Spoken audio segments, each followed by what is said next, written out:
Welcome to LOA Today. I'm Walt Thiessen here with Alex King and Joel Elston. Today is Thursday, September the 5th, 2019. It is 8 a.m. in New York. That's 5 a.m. Los Angeles time. And that means it's 1 p.m. in London. And that would be, I believe, 9 p.m. in Tokyo, 10 p.m. in Sydney. But wherever you are in the world, thank you for joining us for another episode of LOA Today, your daily dose of happy. And I just wanted to kind of get things started by telling people that you can expect to see some changes coming within the next few days on our schedule. We'll still be doing 5 days a week. We're going to be aiming more toward doing afternoon podcasts, New York time. I don't know what all of the schedule is going to be. The one that we do here with Joel on Thursday is the one that's most up in the air, but we are going to figure it out. So just stay tuned. You'll be able, if you're this is a reason why you want to be a subscriber, because if you're a subscriber, it's just automatically coming to your phone. Yep. I mean, you don't even have to think about it. It doesn't matter what time of day we do it. You don't have to know when the live stream is or anything. Mm-hmm. And so I'll just put in the plug, become a subscriber for those 10 to 15% of the listeners who are not yet subscribers, just by going to loatoday.net and following the steps, because it'll set you right up in about a minute. But if you're not a subscriber and you're trying to follow the schedule, then the best thing to do is just keep watching for the information that I'll be putting onto social media. And watch us on the YouTube channel. Actually, YouTube is also a good way to find out what's happening with the new schedule, because then you'll be able to see us as we're doing these and also hear as we're announcing the changes. And Alex, you always do the YouTube better, so tell people how to do the YouTube. All right. You go to YouTube and you search LOA Today podcast videos. And once you see our smiling faces, you go down and hit the subscribe button. Next to the subscribe button, there is a little silver bell. And when you click the silver bell, make sure you click always, so you will always be notified when we go live. I'm thinking Christmas music and silver bells. No, silver bells. I love that song. It's a great song. I can't wait for Christmas. We're in September already. Well, I know. I just want the holiday. I don't want the weather, though. Don't want the weather. Okay. No, I'm not the white Christmas type of person. I like white Christmas. I just don't want it to be white the rest of the winter. But that's facts. Doesn't like quite let's take a picture for the gram and then let's set this whole weather thing up. Gotta have Norman Rockwell. That's what it is. Yeah. But anyway, before we got started, Joel made kind of an offhand comment, and it occurred to me that it really is actually a pretty good topic. Most often, we're talking here about how to achieve abundance, whether it be abundance of money or abundance of relationships or abundance of health or whatever it might be. Mm-hmm. But what happens when the abundance rolls over and you can't handle it? It's an overflow of abundance. And that's what Joel, you were talking about that. I mean, it could actually get to the point where it's overwhelming. What do you do? Well, we've seen this. I've seen this over the years. When I first got into private practice, or just when there was one point in my life where things were going, and my life's always going really well, but I had started a COO of a company. Within that same week, my son Justin, he moved in from foster care, and I started the process of adopting him. And, I was operating my private practice while being CEO of a company. And I realized I had brought so much into my life that I actually had to put the brakes on it a little bit and said, okay, things are going in no way complaining, but it was just the opposite of what I experienced for so long I have so much. And then the more and more kept coming, and I'm like, okay, there's a balance of this that I want to seek, because I don't want to over manifest. And what I mean by that is the responsibility attached with what I was bringing into my life was I wanted to do it well, and I also didn't want to get into a negative return state. So right. where I was spending so much energy, and then I start dreading. I don't dread going to week. I don't dread everything I don't dread anything in my life. If I don't want to go to work, I love that. I love that I don't dread anything in my life. But when I put so much on my plate, then I can find myself going, oh gosh, that's a little too much.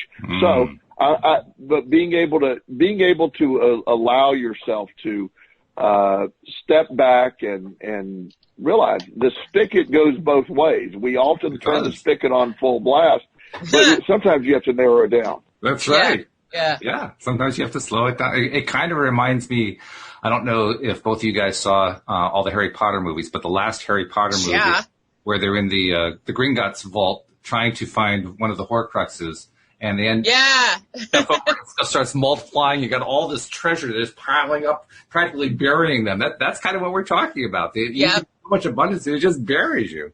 Yeah. And so it's good to have a strategy on how to deal with that. Interesting point that you can actually use the same method for creating less as you can for creating more. We know that.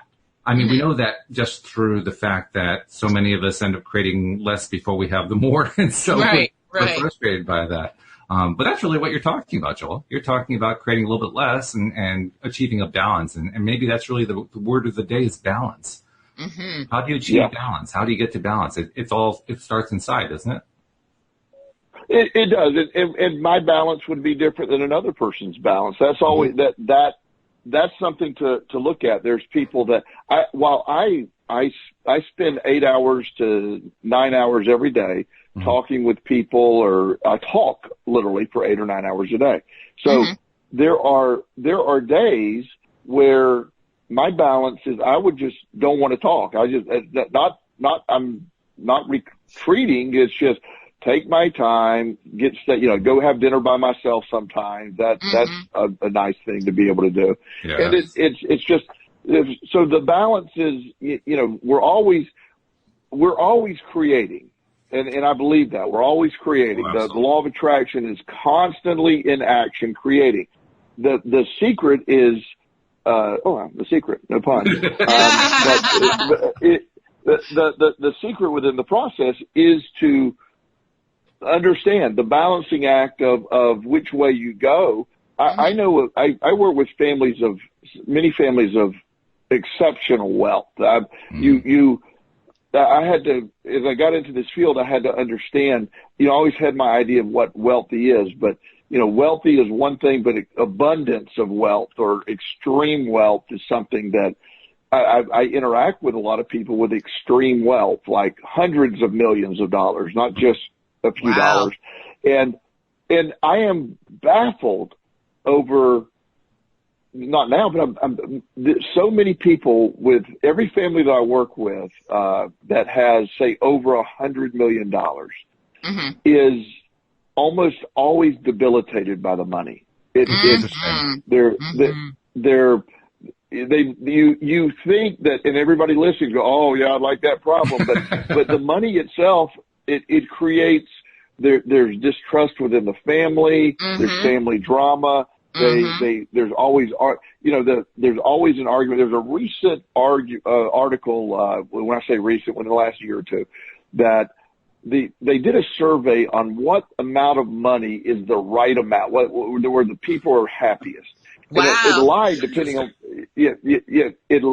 the number really depended on where we live, because a certain amount of money in New York City is not near as much money, but in general, when you look at inflation adjusted and cost of living adjusted between $75,000 and $100,000 a year is considered that wheelhouse where people are really the happiest. Interesting. And it makes sense, because in the article when I said, look, it's enough money to do stuff.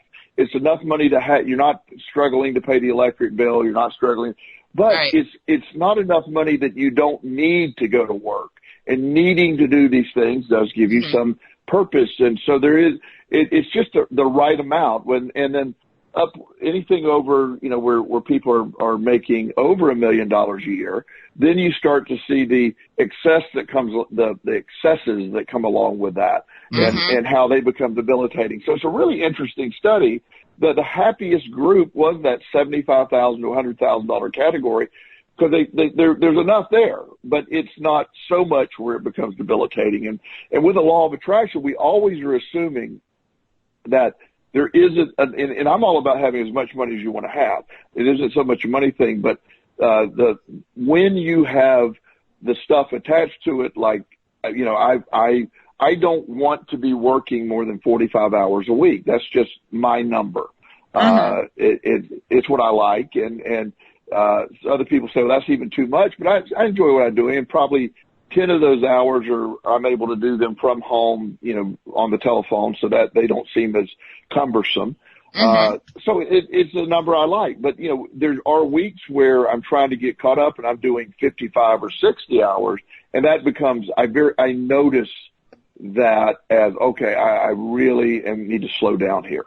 So again, finding your balance and then using the law of attraction as literally I view it as a spigot, turn it on or off or slow it down or whatever. And it really works. I mean, I like right now I have so much going on. I'm trying to say, okay, I need to back it down just a little bit. And then I will. And then if I find myself, okay, well, that's a little too low, I can always turn it right back up. But it is you're always manifesting, you're always attracting, you're always creating.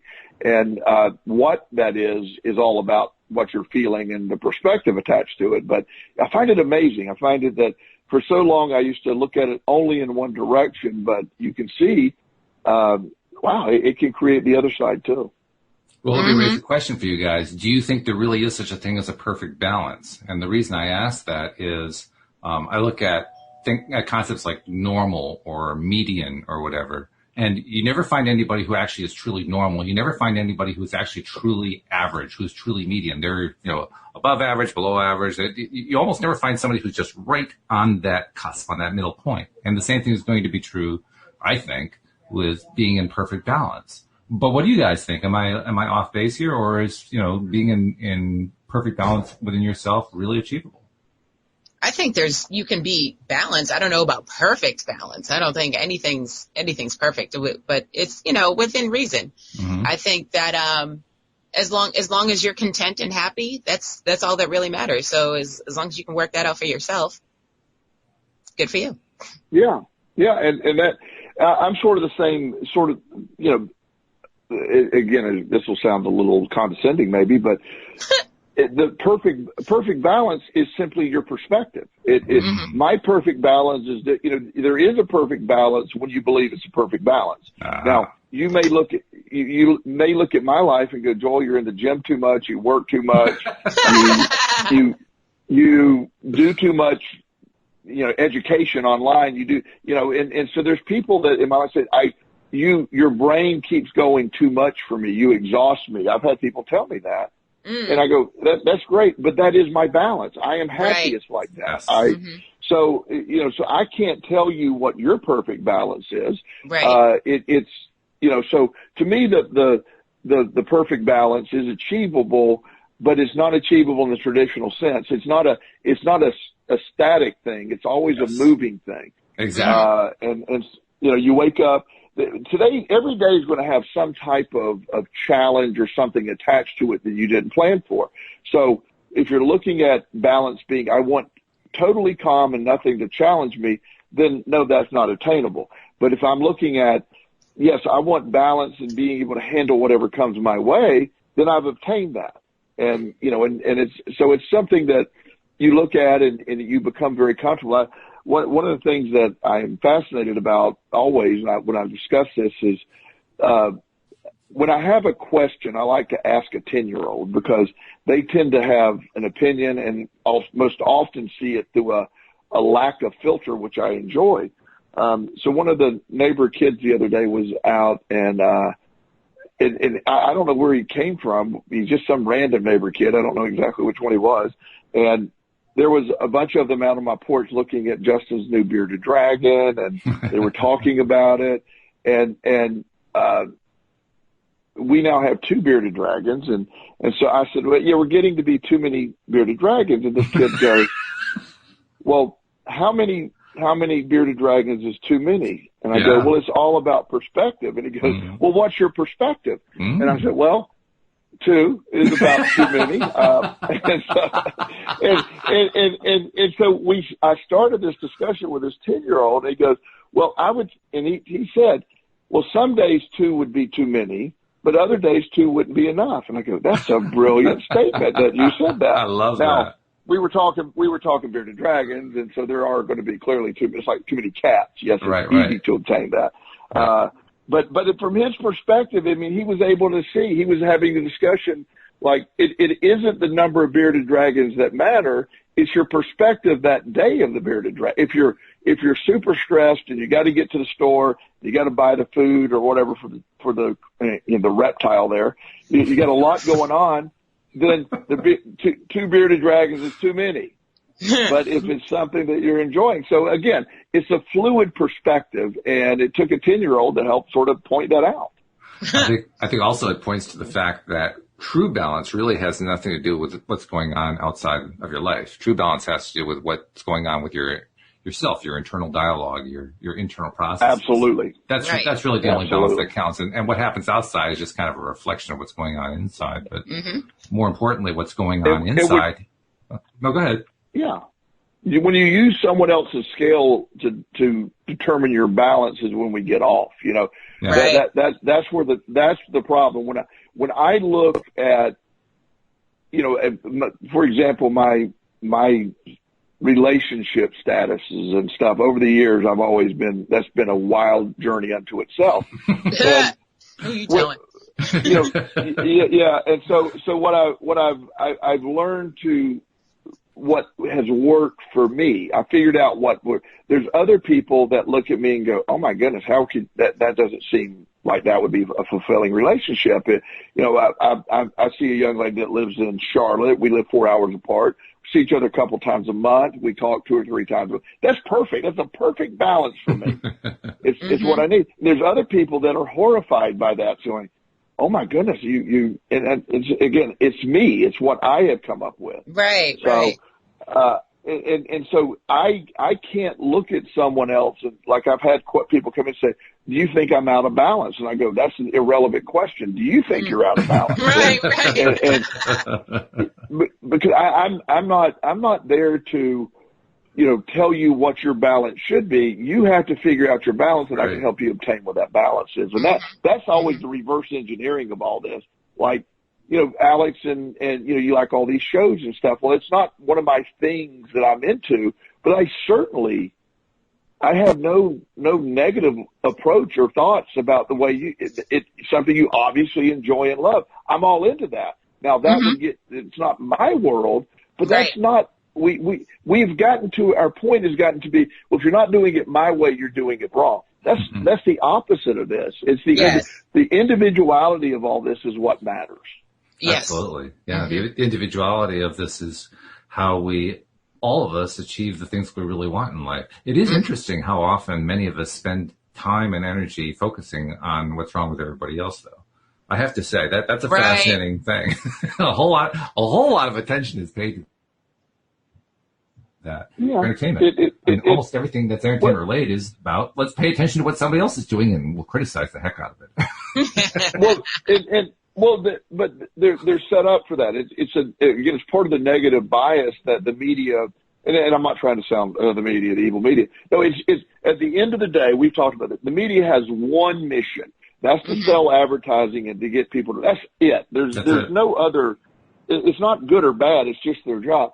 So when they find out what people like, one of the things when they do these shows, they want people to act weird. Jerry Springer is worth $100 million because of that. I mean, he is one of the most wealthy people in the history of television because of literally going into trailer parks and finding the most bizarre folks to have them argue.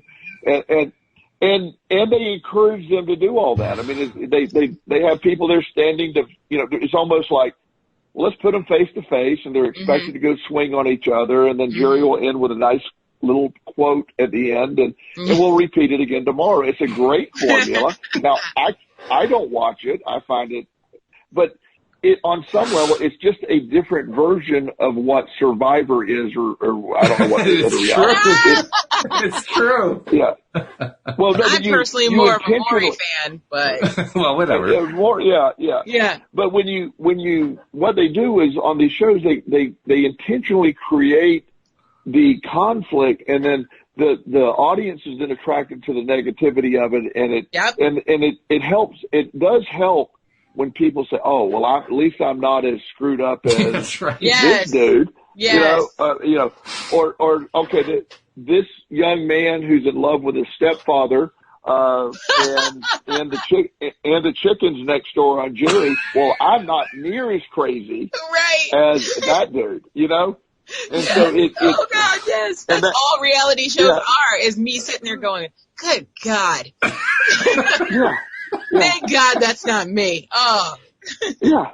Well, but that's where the money is, because because most people's lives are not, you know, we talked about a couple of these reality people last week that were indicted, or a couple weeks ago, that were indicted on tax charges and all this. Yeah. And, you know, I happen to have some insight to that situation that I didn't even know who they were at one point, but their show is not remotely reflective of their real life. It is, people say, it's just staged every bit of it's staged. It's a scripted reality. The backstory is staged. It's not an accurate backstory. All of this is created. So it is a different form of theater, and their names are real, but that's about it. And I'm not even sure of that, to be honest. Well, yeah, but you see that a lot. I mean, so they actually have psychologists on these shows when they're casting the shows, like the general reality shows, because their psychologist's job is to not get the most stable people, is to get the most opposite people who will conflict the most. What an interesting job for a psychiatrist. I'm not gonna lie, I did audition for a reality show once. Did you really? I did, yes. This is back in my acting days, and I was, you know, pretty much auditioning for everything that came to Boston. So they were going to do Bad Girls Club. I don't know if you guys are familiar with that reality show. I'm not, no. It's a mess. It's like Real World, except they take like the baddest chicks that like all they do is get drunk and fight. Like that's all they do all day. So, and they put them all together in a house. And you know, when women get together and get drunk, things happen. So that's what they're expecting. They're expecting the wild and craziness. So apparently I wasn't wild and crazy enough for the show, so I didn't get picked. But it was interesting. Well, congratulations, first of all. Well, thank you. Thank you. I've never been congratulated on my sanity before, but thank you. I think it needs to be done more often, personally, but I don't know. That's just me. We go years ago, and I forget the name of it was some lady in California that had a talk show, and they were doing a show on the gambling addiction. And I was actually contacted to be sort of the professional that goes and helps the person facilitate toward treatment. You see that a lot on shows, you know. So I was interested, obviously, and then the company I was working for at the time would have benefited, and you know, it'd be like free advertising, and we were going to provide free treatment for the person that was a gambler. So I mean, that takes place all the time. Yes, yes. So when I was getting ready and preparing for it, they wanted to create this scene where they were going to give this compulsive gambler money to go to a casino to gamble, and then they wanted me to go in and do an intervention. Now it's all staged, and you know, he was going to resist, and they were going to have a couple of big burly guys carry him out and all of this, and I'm like, oh hell no. No. Joel's not here for the drama. Joel is not here for the drama. No, I said, we're talking about a debilitating, life-threatening addiction, right? And you want to put on a sideshow with that? I said, no, right. I will talk to this young man.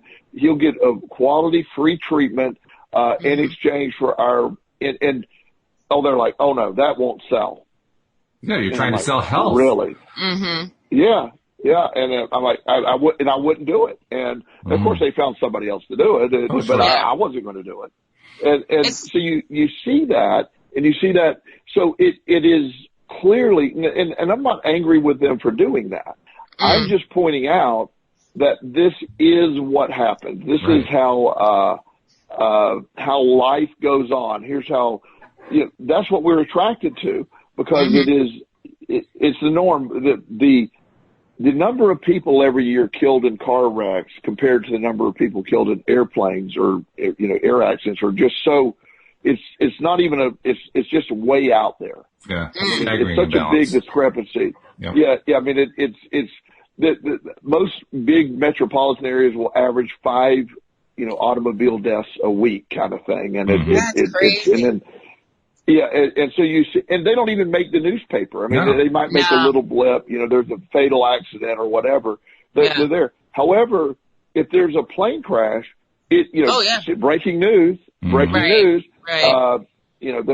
A plane crash in Atlanta, there's 17 people dead. And by no means am I minimalizing that, but because it is something that hits on a fear or people's fear of flight, it reinforces the idea. Instead of saying that same day there were 37,000 flights in the United States that went off without to their a hit. destination. Yeah.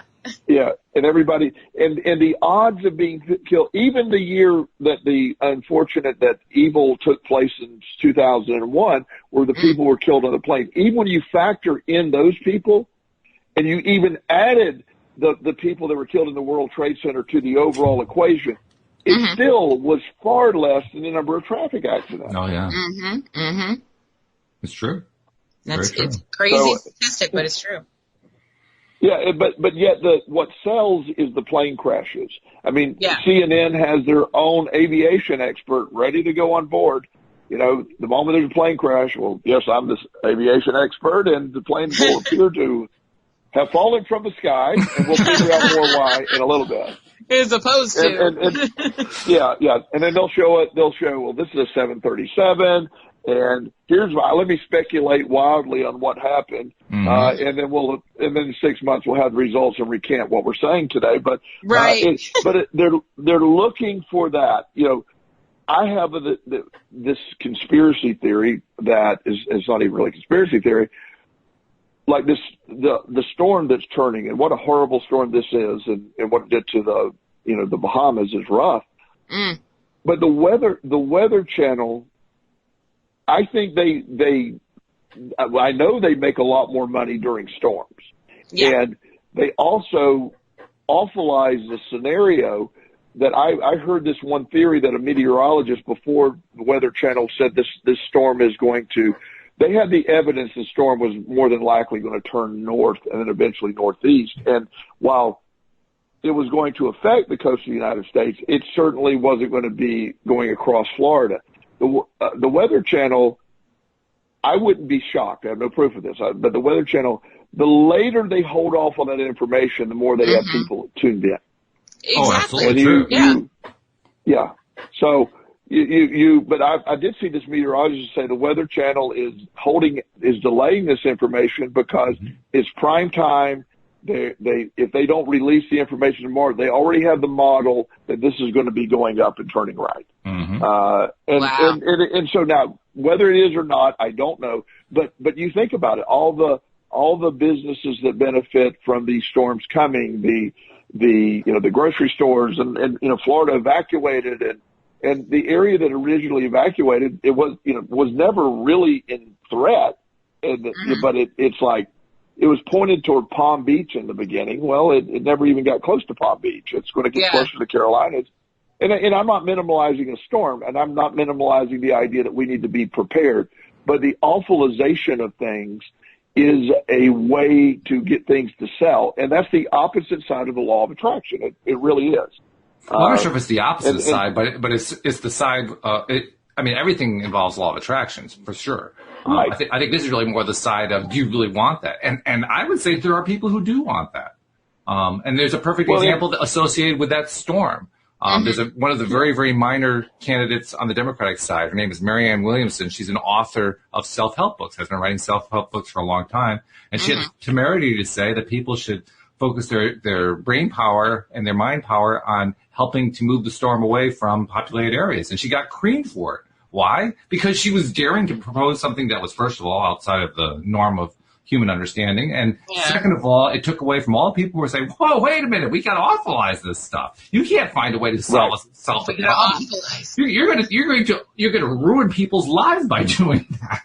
That was basically the essence of what their complaint was. That's crazy. Well, and I find it ironic. A lot of those same critics would have no problem on Sunday sitting in church praying the storm misses. Oh, of course. Of course. Seriously. It's like, she's crazy for suggesting that. However, we're going to pray to God that this storm misses. Again, I don't want to get into a religious, going back and forth kind of thing. Well, it doesn't have anything to do with that, really. Yeah. Yeah, it doesn't. But they'll make it about that if you allow it. But it does. Yeah, it doesn't have. But you get the point. There's an energy of that takes place, and right. They'll argue to say, well, God can move the storm. Well, if you consider the power of that, and the power of prayer and prayer of thought, it's pretty much the exact same thing we're talking about. So it's a perspective, and it's just amazing to see how one side views it. And she was creamed by it, and she's made to look crazy, and and that's just what we do because it fits outside of the norm. And also it fits inside the norm to criticize. Yeah. I mean, criticism is that's the basis for all this entertainment stuff we've been talking about. It's the basis for politics. It's the basis for religions. You mentioned religion. That's, the basis for that too. It's the basis for just about everything that human beings pay attention to.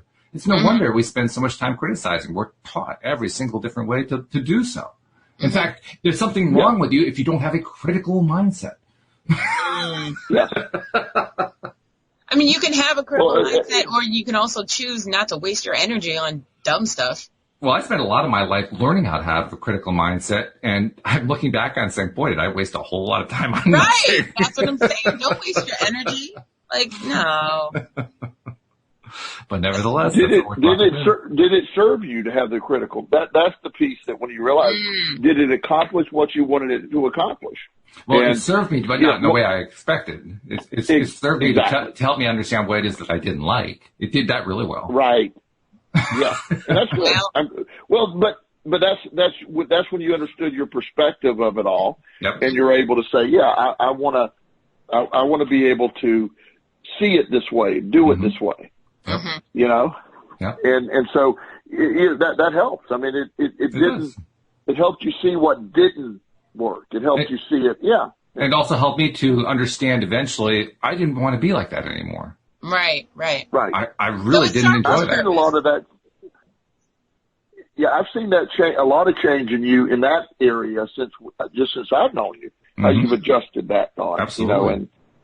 Because you, especially with politics and stuff, you really have. You went from one side to sort of that away from it totally, and you were very into that before. And it's not like I don't pay attention. I still pay attention, right? But I don't pay attention to the what do you call it, the tug of war. I don't pay attention to that part. That part I could care less about. To me, it's more like watching the horse race and saying, "Well, I think I can predict which horse is going to win." Yeah, that's fun. I enjoy that. Exactly. But you see it differently now. It doesn't have the power over it may have had over you before. You see it from a different. You're still fascinated by it. Yeah. But you there's almost no attachment to it anymore. It has no power over me anymore. It had a lot of power over me before, and I gave it all that power without realizing it. Yeah. But that power that I was giving away was debilitating me. And that was where I really learned. I said, oh, geez, I really don't want to apply this critical mind. Yeah, is it helpful to have a critical mind? Sure. Yeah, that is helpful. But does that mean I want to use it all the time? It's kind of like saying, well, yeah, it's helpful to have a knife. It doesn't mean I want to use it for everything. Or what was that? Exactly. The bee that said in bee movies that the lady asked him, well, why don't you fly everywhere? And he was like, well, why don't you run everywhere? Yes, right. This is another area of balance. Balance can take many different forms. Exactly. I mean, it all starts inside, but we are manifestors. And so we live in a physical world. And in that physical world, we want to manifest certain things, and we don't want to manifest other things. That's part of why we're here. Well, for the purpose of living here in the physical world, probably the best reason to be in balance is so we can do all those things. Mm-hmm. I feel like let's go right back to the balance again. I was going to say, when you were talking about how you balance your politic obsession, that's kind of how reality TV works. It's like you just saying you know how to pick the right horse and see who's going to win. Mm-hmm. That's where well, certain shows on reality TV, that's the excitement for that too. It's like you're watching The Bachelorette and you're like, okay, I want that guy to win. Mm-hmm. And now you have to sit here and wait for the whole season to see if that guy wins. And all the drama that comes along with it, that's just a bonus. All the pettiness and all the fighting and the drinks and tables being thrown, that's your treat, you know? It reminds me of the movie, what was it called? Finding Forrester. It came out in the 1990s. Sean Connery. See that? And in that movie, he helps a young black kid. He lives in the Bronx. Yeah. And has lived there all his life. And this black kid breaks into his apartment on a dare to, show off to his friends, and ends up getting tutored by him on how to be a better writer. And in the course of their lessons, so to speak, at one point, the kid says to him, "Why do you read the National Enquirer? I mean, I would think you'd be reading the New York Times." Right. And Sean Connery's answer is, "Well, I do read the New York Times. That's for dinner. But the National Enquirer, that's dessert." Yeah. Exactly. And like most desserts, it's not good for you, but but it sure is enjoyable. It's good, yeah. So balance is going to be a different thing for different people. Yeah, exactly. And I think that's why, Joel, your point that you made pretty much at the top of the show is so important. And Alex, you echoed it. The idea that balance is not a static thing. It's going to change. It's fluid, and it's going to be different for every person. And every day. And every day. Every hour of the day. Yeah. And that's what makes the difference. And when you understand that what is balanced today is maybe not going to be balanced tomorrow. But we have the ability to adjust on the fly. What I wanted in life 20 years ago is not remotely what I want in life now. Mm-hmm. And what would be balanced 20 years ago is not balanced now. So it does evolve. It does change. The idea that the child's brain, the way it works, it changes as time goes on, as we get young adults into adulthood, and even as we age, the way the brain works. I think for some people, their peak brain activity is working. I see that. I really feel my brain is better today than it was 20 years ago. Mm-hmm. It's just, I incorporated. I've slowed it down. I meditate. I have, understand the law of attraction. I do these various techniques that, I just think I have a much clearer mindset, and it's not so confusing as compared to what it was when I was younger. Mm-hmm. As I've aged, I thought, wow, this is, most people think, well, there's a decline in that processing. I find there to be an increase. Again, a different balance and a different perspective. Yeah. Well, that perspective truly is everything. Hey, there was something else I kind of ran into it today and started playing with it. It's been around for quite some time, but I hadn't done anything with it. But we often on this show talk about different ways that we can work on ourselves to achieve that balance that we're talking about. We want to have that perspective of the perspective that we feel is the best one for ourselves and the one that meets our needs the most. Yep. Toward that end, we learn how to take control of our thought processes. We learn how to imagine and visualize and be in the feeling of the moment so that we can attract what we want. Mm-hmm. But we also, Cindy and I were talking about this yesterday, we also, as human beings, end up spending a lot of time getting distracted by things that we don't want. So we develop these processes. We develop things to do to help us get our minds more under our own conscious, deliberate control day to day so that we can be focusing where we want to. And I realized this morning that there is a tool out there that we can use exactly this way. I never thought of it this way, but I should have because it has a very key word in it. The key word is story. On Facebook, for those people who use Facebook, they have your story, a place where you can type in your stuff or, key in your stuff about what it is that you want to talk about. That's part of your story, which is exactly what we talk about as deliberate creators. We say, if we're going to be deliberate creators, we got to change our story. So it occurred to me, well, is there a use in taking this Facebook function of recording your story, which most people don't even see, and even if they do see it, it disappears from their timeline within 24 hours. You're the only one who ever sees the archive of it. Yeah. Why not use that as a way to tell your new imagined story? And so I actually started doing that today. But I'm curious to see what you guys think about that. Have you ever thought about using the Facebook story feature to change your own story?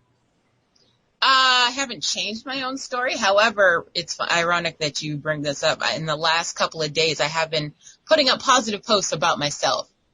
Just to, because I'm thinking also, this is how I'm feeling in the moment. And then also reminding myself, okay, in a year, when this comes back around on this day, you can remember how happy you were and what a good person you are at the same time. So I've been posting, I think 2 days ago I posted, I'm a unicorn. I'm a rare breed. well, that's a reimagining. That's basically imagining what you want. It's true. But, and then yesterday I posted, some song lyrics that I felt, resonated with myself. Mm-hmm. So yeah, I've been in that sense, I've been doing that. I'm not one to do a lot of posting of stories unless it's about like what we're doing on the podcast or whatever that, unless it's business wise, I don't actually do the stories, but, cause I feel like too much saturation, it gets to be too much. Well, I was thinking more just in terms of doing it for myself, for a person taking advantage of the fact that your story feature is pretty much for you. Very rarely does anybody else see it. So it's a way of recording it. You don't have to track it. You don't have to put it into create a text file. You don't have to create a log somewhere. It's just there. And that's why I thought it might be useful. The problem is on Facebook is everyone gets notified when you've posted your story. And it's like, especially if you haven't done it ever or in a while, it's like, Alex has posted a story. You better go watch it. No, and then I see. Tells you how many people have watched it and how many people liked it and all that stuff. Yeah, there is that. Yeah. So it's like, if you want to be your personal diary, don't do that. well, to me, that's why it's all about using it as a way to tell your news story, because the news story is about what you like. Right. It's not about what you're criticizing. It's about what you prefer and what you're trying to attract into your life. So maybe it actually is a way of focusing your attention. Okay, I know that other people can see this, so I'm going to tell a story that I really, really like. Yeah. But it's also encouraging people to, yes, you want to fake it till you make it, but you also don't want to be so fake that you don't recognize your own self. Well, it's part of the process of learning to be a deliberate creator. Yeah. We're all trying. It's a fine line. We're trying to find that balance once again. Yeah. What's too far for us? What was too far for me, say 6-7 years ago when I first started doing a show with Joel, is a completely different thing from what's too far for me now. Right. Back then, Joel, you can affirm this. I had trouble just even imagining anything that was outside of the realm of reality. It just seemed too impossible. Now I'm stretched beyond Lord, that. Yeah. Walt. Yeah. Walt has gone from one extreme to changing the weather. So we have, that's a big gap there to cover. So I like that. But one of the story concept, whether it's on Facebook or not, but that is the point. You create a story that you want to live. And what's unique is one of the things that I don't use the story mode for is exactly what Alex said. One of my most annoying things is when I get a notification that somebody has a new story posted. And I'm like, okay. But also when you post a story, there's not that I worry remotely what anyone will say, but there's always a balance of, well, he's just full of crap because he's making up this stuff as he goes. That's not his real life.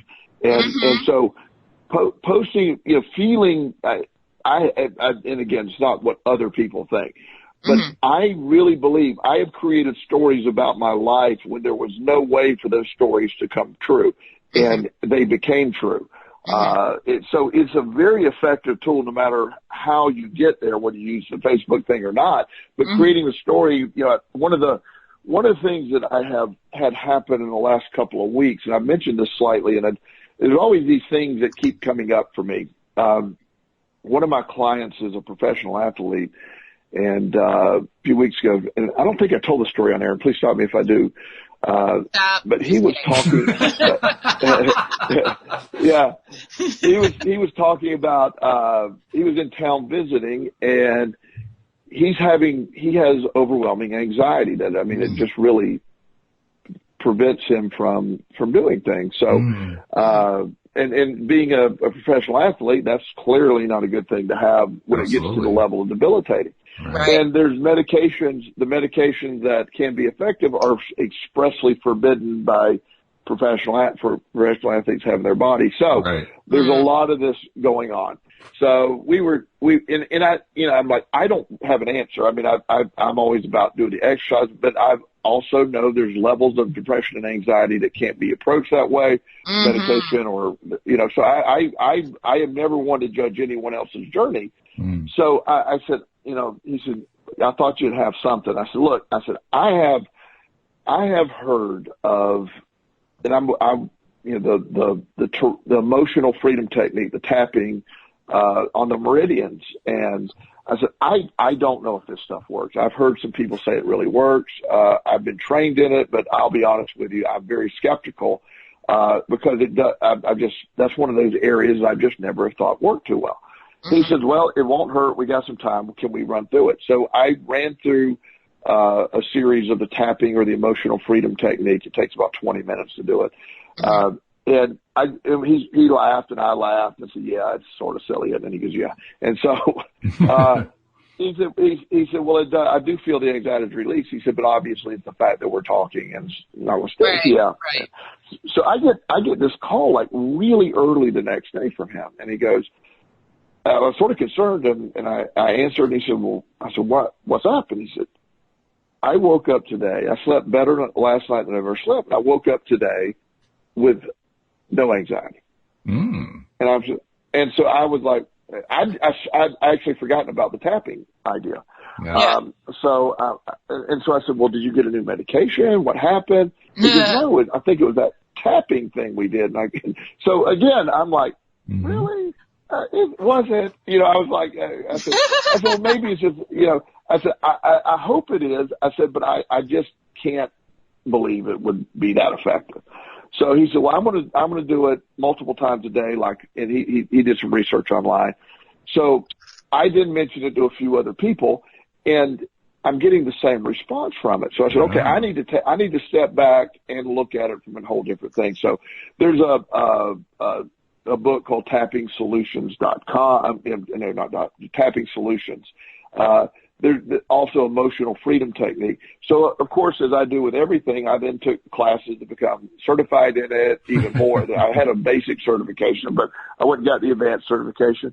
And I started using it, and not that I deal with anxiety, but it can be used in multiple areas. And it's an incredibly effective technique. And when you add that technique to, it's in combination with the energy healing concept overall about the body. When you start with sort of a mindfulness and then some meditation and some tapping, you can create a direct pathway to the subconscious, which changes a lot of things.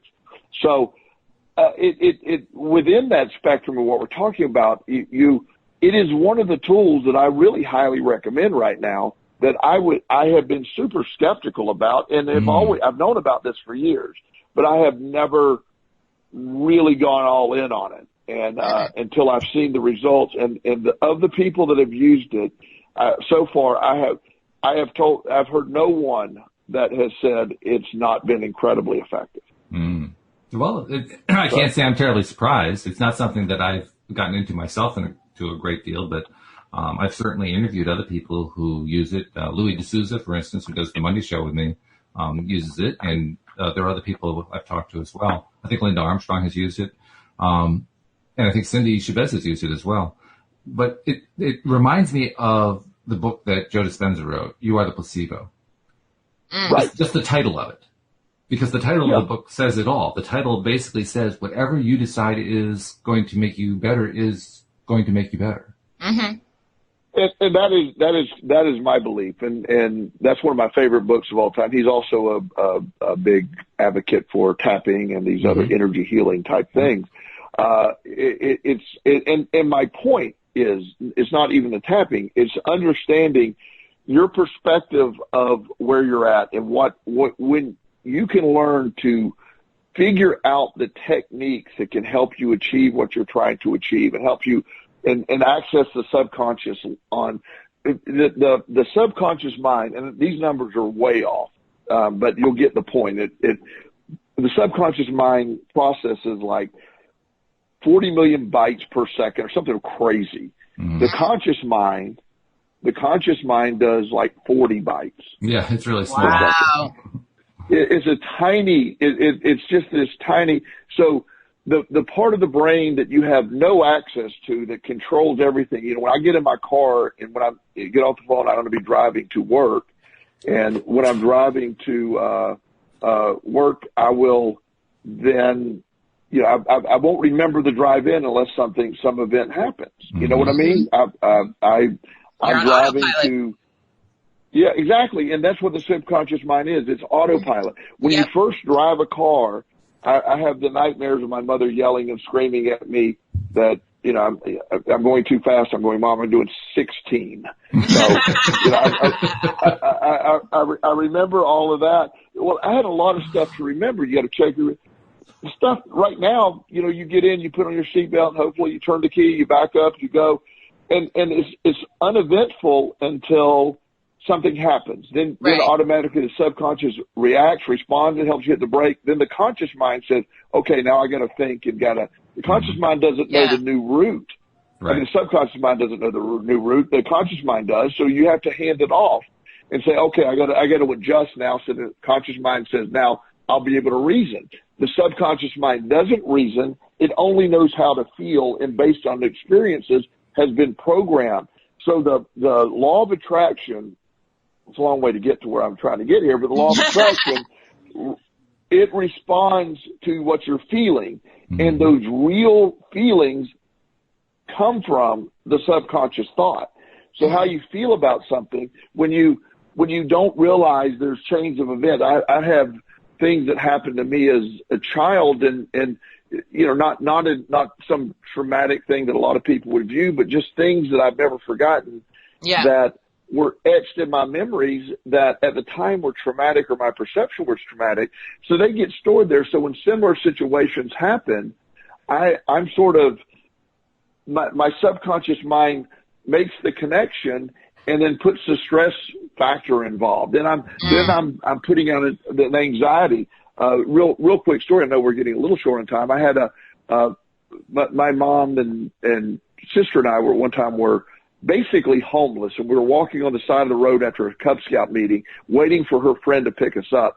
And I remember being 6 years old, my 4-year-old sister and my mom with a suitcase on the side of the road with no place to live at 6. And so I know that. And so I remember thinking how odd that was, and I was picking up my mom's energy of extreme fear and all of that. I don't remember even how that night ended. Obviously, everything ended up fine. However, I remember that. So if I get into a situation where something, or I see something, and that subconscious memory, which is a very strong memory, comes into play, I will have unexplained anxiety, even though it has nothing to do with me. One of the reasons that I probably adopt children from foster care is I don't like the idea of kids not having a place to go. And that probably, you know, it's a factor in that. Now, I am not traumatized and saying I'm debilitated by all that, but I do see the connection that, and there's millions of those things that, you know, don't have that much impact. But when you get a feeling, and you don't know what that feeling is, or why you're feeling that way. And so these are important things. So you understand that the subconscious mind is the part of the mind that is connected to the energy field that law of attraction works in. And you don't have direct access to the subconscious mind. That's why we do these strategies of visualizing or telling a different story. If I tell that story long enough and with intensity, that story eventually gets imprinted on the subconscious mind, and the law of attraction responds to it. Boom. That's how it works. Boom. Boom. It's interesting, too, as you were describing the early parts of that story, talking about how much more powerful the subconscious mind is than the conscious mind, or faster, I guess, how much faster it is. I had an analogy come to my head that the unconscious mind is kind of like a 5G cell phone mobile network at 5 bars, and the conscious mind is a 1G network with 1 bar. Right. And, you know, and so all the bandwidth is on the unconscious mind side. So it's no wonder we spend so much time focused on, okay, so what can I do about this runaway train called my unconscious mind? Oh, all the time. And that's what the strategies are for too. But there's also the positive side. I mean, Joel, you hinted at it very quickly as you did a little disclaimer, but we can actively take control of that subconscious mind by retraining it, by giving it stuff that it really feeds our soul. It feeds where we want to go. And like you pointed out just a moment ago, we can also benefit from the parts that we don't like. So even if there was an experience when we were 6 years old where we had no place to live, it turned into a positive because we turned it into a positive. Right. That's the key. Well, That's the takeaway. That's the $1 million answer in all of this. This is that event is real.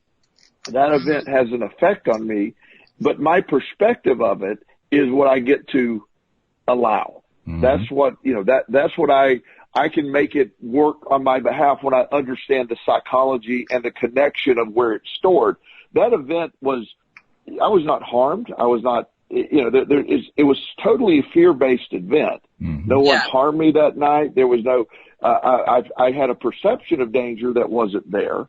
But it's something that was there. So it did get stored, but when I'm able to identify it, so when, I now can see, I can see a scenario where, a family could be in that situation. Immediately I have an anxiety that I'm relating to that I wouldn't have known without the knowledge of understanding where that's connected. And that's the gift of it is I understand it. There are things out there taking place that I don't remember that it helps. That's why it's good to really sort of do an inventory of all this stuff and understand where it goes, because every behavior or every activity in the body is responding to something. Mm-hmm. And it's the law of attraction is constantly creating, and it's creating.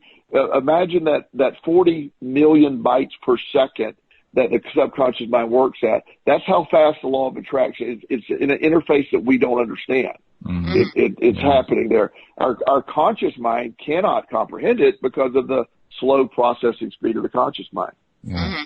Yeah. And how cool it is that the more that we spend our energy and our focus and our attention on rewriting, on reframing, on changing the story the way we need the story to be so that we can feel more comfortable and we can feel more, not comfortable perhaps, but more at ease with ourselves about what happened.